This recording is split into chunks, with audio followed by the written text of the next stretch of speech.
this, and now you take the human error out of his cognitive scores, and now, you know, it goes on from there. But when you talk about the open environment with the dribbling and stuff like that, if you're dribbling and you're trying to find the alphabets on a pod, your mind is working on the process in sort of an autonomous way.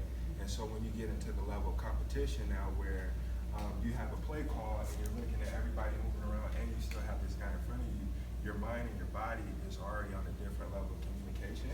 But the one cool aspect that I like about this as an athlete, when you go through the associative stages of rehab, and you want to get them to the point where it's just the refinement of the practice skills, you have to get them from learning the basics and then getting to the point where they're doing the basics without thinking about it as much, and then to where they're not thinking about it at all. And so part of closed environment rehab, there's no way where a running back can genuinely challenge himself to go to a cone, right, and cut as hard as he needs to cut.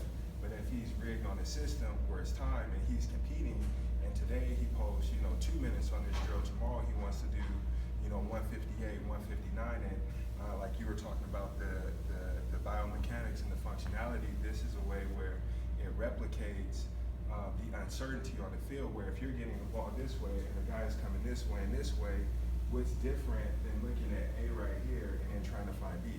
Now you're getting them in a chance where they can be ahead, sort of cognitively, and act out of the zone where she was talking about slowing down time before, where the skill is complicated and the task is high enough. You guys zone out. So with this and rehab, you guys have the football players with the back injuries and the meniscus and the MCLs trying to get back to recovery.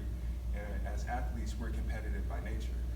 As a person, like if I don't know you, young lady, but if I'm coming in and I'm supposed to work with Chris and I get passed off to you, my connection is with Chris. So Chris might have the ability to, talk to me a certain way that gets me going. But with this, he's competing against himself. She's competing against herself in a way in which it's tracked and it's measured, which now you're building the myelin that you talked about. You go into the game environment with all of this stuff coming at you. Now you can remember the play.